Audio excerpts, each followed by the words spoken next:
What's up everyone, it's Melissa with Up in Our Way. Welcome back to the channel. If you're new here, please do a girl a favor and hit that subscribe button.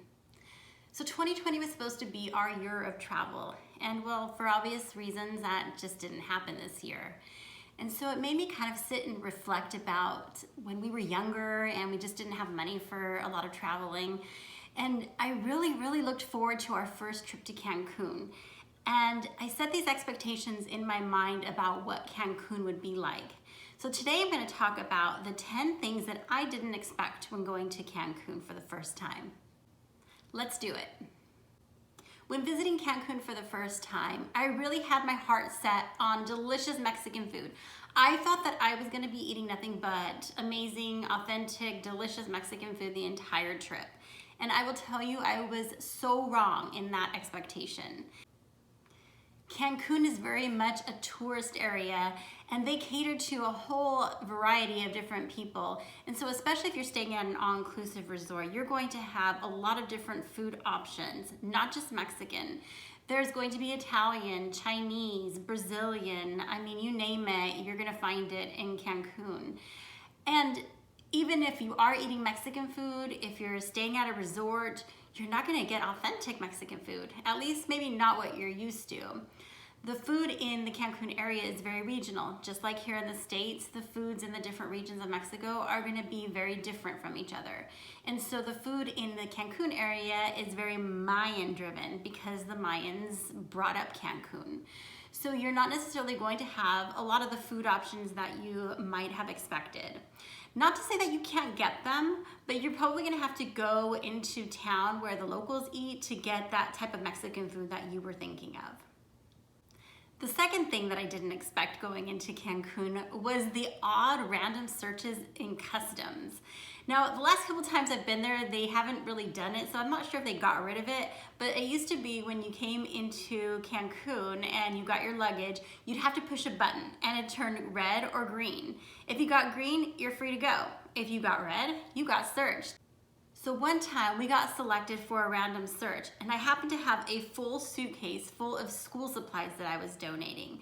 The hotel we were staying at had a program where you could donate school supplies and clothing for children in need. And since I was flying Southwest and had free bags, I thought I'd take advantage, and I collected a bunch of school supplies and donated it. Well, they set us aside for the random search and opened the suitcase, and they thought I was coming to sell items in Cancun, which obviously was not the case. So once I explained it, they were okay. But of course, then they also saw a big envelope full of 5s and 1s and were curious about that. I'm not sure why you would expect that they would know that people are tipping in Cancun, and I just tend to bring my cash with me rather than get it there in Mexico.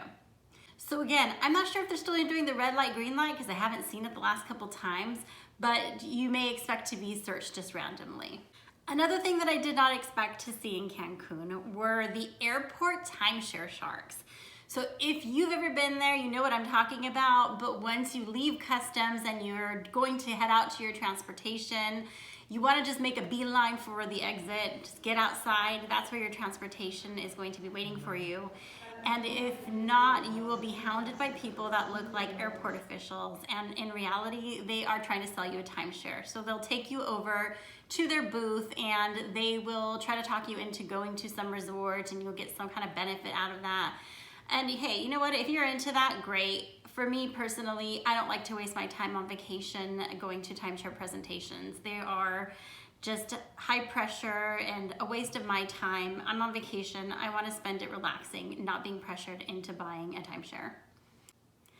Another thing I didn't expect in Cancun was the variety of transportation options while you're there. So first, from the airport, you have a variety of ways to get to your hotel. You can take a taxi, you can take a shared shuttle, a private shuttle, or you can even take their ADO bus, which is their regional bus, and then of course you can rent a car. And then once you're at your resort, depending on where you're staying, there are other options as well. If you're staying in the hotel zone of Cancun, you have the opportunity to ride the local bus that takes you up and down the hotel zone strip. It's super cheap, about 60 cents, and it'll take you all the way up into the tip top of the hotel zone, all the way back down. You can even go into the downtown Cancun area if you'd like. The cool thing is it's clean, it's convenient, and you'll be riding with the locals, so it's just kind of a neat experience if you've never tried that. And then if you're staying in the Riviera Maya area, you have the option to use what are called colectivos. So colectivos are a cheap alternative way to get from one area to another. You basically just wait on the highway and flag them down. They'll stop for you. You're riding with a whole bunch of other people, and it's super cheap just to get you from one place to another. But just keep in mind that they will drop you off on the highway. So if your location is kind of far from the highway, you want to make sure to take that into consideration.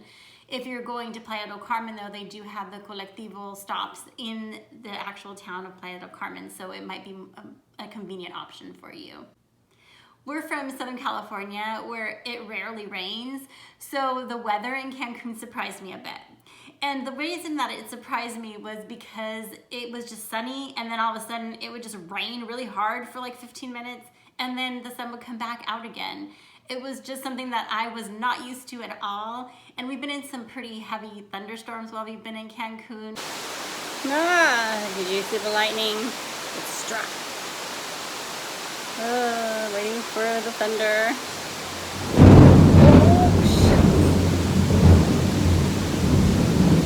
But it just clears up, and it's pretty fabulous, and it's the way that the ecosystem works down there. But don't be afraid. If you look at the weather report, it's going to show rain every day, and it doesn't mean that it's going to rain throughout the day. It just means that you're going to get a shower here or there. It's really not that big of a deal. I did not expect so many people to speak English in Cancun.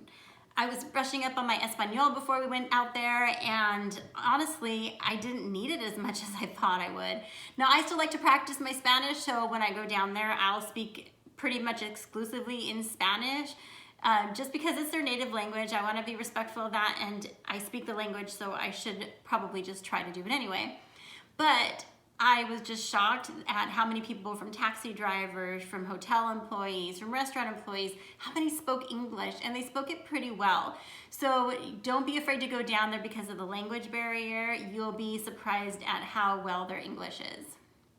And speaking of the people in Cancun, I did not expect people to be so welcoming, so friendly, and so helpful down there. I was really surprised at the hospitality that I found going to Cancun. So when you're down there, make sure you guys tip. They are the hardest working people, and they are really going to make your experience just that much more special. I did not expect there to be so much to do in the region. From Mayan ruins to visiting islands, snorkeling, visiting cenotes, theme parks. I mean, it's just limitless, the amount of activities that you can do in Cancun.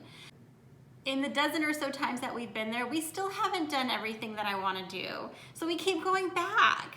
But if you're planning a trip and you have limited days, obviously, there, and you're trying to kind of narrow down what you want to do, drop me a line in the comments, and I'll try to match you up with the excursions that I think might be best for what you're looking to do.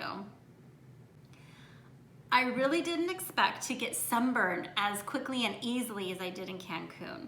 Again, living in Southern California, I'm used to the sun. I'm used to really hot weather in the summertime especially. But man, it is different out there. The sun is just so much more intense. You can be out there for 10 minutes and you will get burned. Make sure that you are lathering up in sunscreen and reapplying often. I will say that the one thing that really surprised me the first trip to Cancun is that I got a sunburn on the tops of my ears, which I thought was so unusual and it had never happened to me before. So just make sure to keep that sunscreen on so you don't get fried into a lobster. And lastly, something else that I didn't expect, which is kind of weird, but I thought I'd mention it anyway, is that I didn't expect my clothes to smell like my room as much as they did when I got back home. A lot of times I have to wash my clothes twice to get the smell out. And I think it's just the dampness of the air and then the fact that the rooms are mainly built out of concrete but your clothes will have this just very distinct damp smell when you get home, and you may have to just wash them twice. I just didn't expect that. All right, guys, well, those are the things that I didn't expect going to Cancun for the first time. If you have others, feel free to comment and we can chat about it. Well, it was good to have you all visit the channel again. Don't forget to subscribe if you haven't already and hit that like button. See you next time.